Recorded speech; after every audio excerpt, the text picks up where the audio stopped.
शिवराय हर हर महादेव.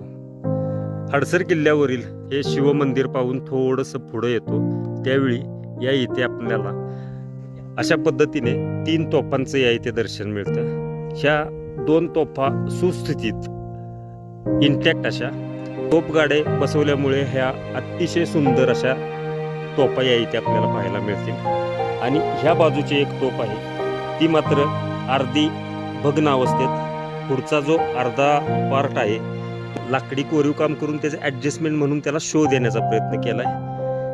अशा पद्धतीने हडसर किल्ल्यावरील असणाऱ्या ह्या 3 अशा नागिनी. उजव्या बाजूची जी तोफ आहे तिचं कॅलिबर म्हणजेच तिचं ओपनिंगचं जे तोंडाचं ओपनिंगची साईज आहे ती जास्त आहे. त्याच्या शेजारी असणारी ही कमी कॅलिबर म्हणजे कमी आकारमानाची छोटी व्यासाची ही तोफ तिची की लांबी थोडी जास्त आहे.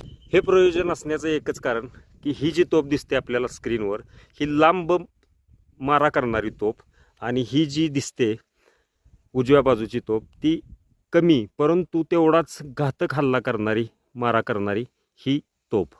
3 तोफांपैकी जी मधली तोफ आहे त्याच्यावर काहीच असं लिहिलेलं आहे कोरलेलं आहे.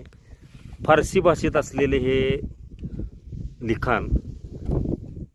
सुंदर अशी या तोफेला डिझाईन.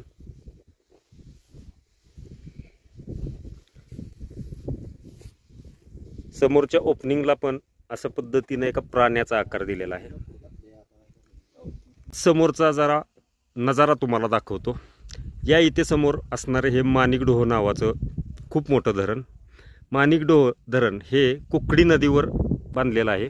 कुकडी नदीचा उगम हडसर किल्ल्याच्याच पलीकडे असणाऱ्या नाणेघाट परिसरात जीवदन किल्ल्याच्या पायथ्याच्या आसपास होतो.